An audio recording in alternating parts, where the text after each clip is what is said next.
श्रीमती महुआ माझी जी। धन्यवाद माननीय वाइस चेयरमैन महोदय, आपने मुझे बोलने का अवसर दिया। मैं एप्रोप्रिएशन बिल पर बोलने के लिए खड़ी हुई हूँ।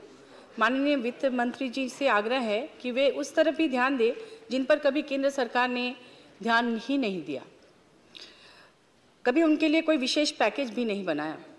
मैं उन कैजुअल पेड लेबरर्स, माइग्रेंट आदिवासी मजदूर भाइयों के बारे में बात कर रही हूँ जो अत्यंत कठिन परिस्थिति में जान हथेली में लेकर बॉर्डर एरिया में सड़क बनाने के लिए बॉर्डर रोड्स ऑर्गेनाइजेशन यानी BRO के अंडर में काम करते हैं।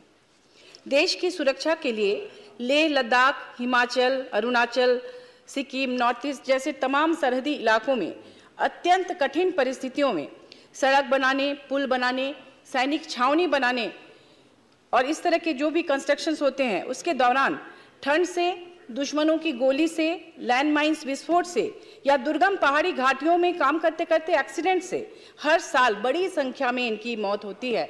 ऐसे मजदूर भाइयों की न तो केंद्र सरकार कभी उन आंकड़ों को सार्वजनिक करती है और न ही कोई सुध लेती है। सरहद पर बॉर्डर इलाके में देश के लिए जान देने वाले सैनिकों से कम नहीं है इन मजदूर भाइयों की शहादत।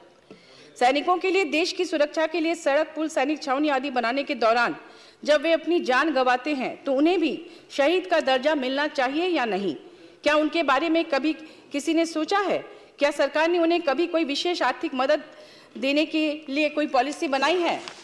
आप लोगों को यह जानकर आश्चर्य होगा कि इस देश में BRO यानी बॉर्डर रोड्स ऑर्गेनाइजेशंस में काम करने वाले 90% मजदूर भाई झारखंड के होते हैं। उनमें से ज़्यादातर संताली समाज के हैं। उसी संताली समाज के, जिस समाज से हमारी माननीय राष्ट्रपति श्रीमती द्रौपदी मुर्मू जी आती हैं। वर्षों से संताली समाज के मजदूर भाई बॉर्डर इलाकों में काम कर रहे हैं।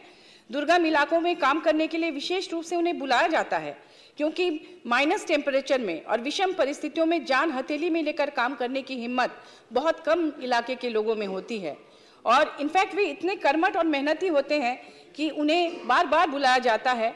उन माइग्रेंट आदिवासी मजदूर भाइयों के वेलफेयर के लिए, उनकी सुरक्षा के लिए, उन्हें सोशल सिक्योरिटी बेनिफिट्स देने के लिए क्या कभी केंद्र सरकार ने कुछ किया? कोई आर्थिक पैकेज दिया? सैनिक जब शहीद होते हैं तो उन्हें श्रद्धांजलि दी जाती है, शहीद के परिजनों को आर्थिक मदद दी जाती है, मगर उन मजदूर भाइयों की शहादत किसी को नहीं देखती। देश की जनता को भी पता नहीं चलता। उनकी शहादत गुमनामी के अंधेरे में खो जाती है। उनके लिए केंद्र सरकार द्वारा इंश्योरेंस पॉलिसी होना चाहिए और पेंशन की भी व्यवस्था होनी चाहिए। जब उनका एक्सीडेंट होता है तो कोई भी जिम्मेदारी लेने को तैयार नहीं होता। कई बार उनके परिजन लाश लेकर इधर उधर भटकते हैं कि कैसे उनको घर लाएं। 2020 में DG BRO के साथ उन मजदूर भाइयों के हित में एक MOU साइन करने की बात वर्तमान झारखंड सरकार ने की थी, मगर अभी तक केंद्र सरकार द्वारा कोई ठोस कदम नहीं उठाया गया और न ही कोई वित्तीय मदद देने की तैयारी हुई। मेरा अनुरोध माननीय वित्त मंत्री जी से है कि वे अविलंब उन मजदूर भाइयों के बारे में सोचें और बॉर्डर इलाके में काम करने के लिए जो मजदूर जाते हैं उनके लिए अविलंब कोई व्यवस्था करें। कोविड के समय में माननीय मुख्यमंत्री श्री हेमंत सोरेन जी ने लेह लद्दाख में फंसे सैकड़ों मजदूर भाइयों को हवाई जहाज से वापस लाने का काम किया था। केंद्र द्वारा सिर्फ झारखंडी मजदूरों को ही अनदेखी नहीं की जाती, बल्कि पूरे झारखंड के साथ ही वित्तीय मामलों में सौतेला व्यवहार केंद्र सरकार कर रही है। झारखंड प्राकृतिक रूप से अत्यंत समृद्ध है। आप सभी जानते हैं कि कीमती खनिज संपदा से भरा है झारखंड। कोयला, लोहा, बॉक्साइट, अब्रक, यूरेनियम, तरह तरह के मिनरल्स वहाँ मिलते हैं और शायद ही कोई ऐसा खनिज पदार्थ है जो कि पूरे देश को झारखंड सप्लाई नहीं करता है। इसके बावजूद जो रॉयल्टी आती है, रॉयल्टी के मामले में केंद्र सरकार बहुत ही कंजूसी करती है। झारखंड की कोयला कंपनियों जैसे CCL, BCCL, ECCL पर कुल 1,36,000 करोड़ का बकाया है जिसे केंद्र सरकार दे ही नहीं रही है। पिछले 10 वर्षों से अपना ही पैसा वापस लेने की भीख मांग रही है झारखंड सरकार, लेकिन वो अभी तक नहीं दिया जा रहा है। माननीय मुख्यमंत्री जी परेशान हैं। इसके पहले योजना आयोग, फिर नीति आयोग, भारत सरकार को CM की चिट्ठी लगातार आ रही है और दूसरी ओर केंद्र सरकार के अधीन काम करने वाली DVC यानी दामोदर वैली कॉरपोरेशन बिजली की कटौती कर रही है। इससे हमारे स्टेट में बिजली की किल्लत हो गई है। पैसा देने में असमर्थ है तो बिजली नहीं दी जा रही है।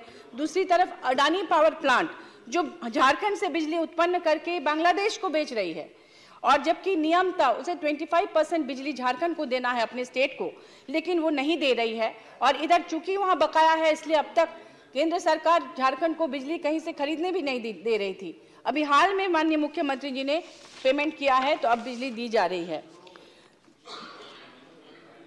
अब ऐसा है कि केंद्र सरकार जीएसटी कॉम्पेंसेशन नहीं दे रहा है। कीमती मिनरल से जहां केंद्र झारखंड से हजारों करोड़ का मुनाफा कमा रही है, वहीं राज्य को हजारों करोड़ का नुकसान उठाना पड़ रहा है। जीएसटी कंपेंसेशन यानी जीएसटी टैक्स का शेयर न देने पर। पहले टैक्स के पैसों से डेवलपमेंट का काम करती थी सरकार, लेकिन अब कहां से करे? कोविड के समय में, कोविड आने की वजह से वो उस समय काफ़ी खर्च कोविड के लिए करना पड़ा सरकार को, और हजारों करोड़ का बकाया पिछली भाजपा सरकार ने रखा था, ट्रेजरी खाली थी, तो इसके बावजूद उसे काम कर रही है। और केंद्र सरकार एक साजिश के तहत उसे बदनाम करने के लिए बिजली का कनेक्शन काट देती है, बकाया नहीं देती है। तो मैं माननीय वित्त मंत्री जी से अनुरोध करूंगी कि सबसे पहले तो बॉर्डर पर काम करने वाले मजदूर भाइयों के लिए सोचे और फिर झारखंड के साथ भेदभाव न बरता जाए। बहुत बहुत धन्यवाद। Thank you. Shri Dhananjay Bhimrao Mahadik ji.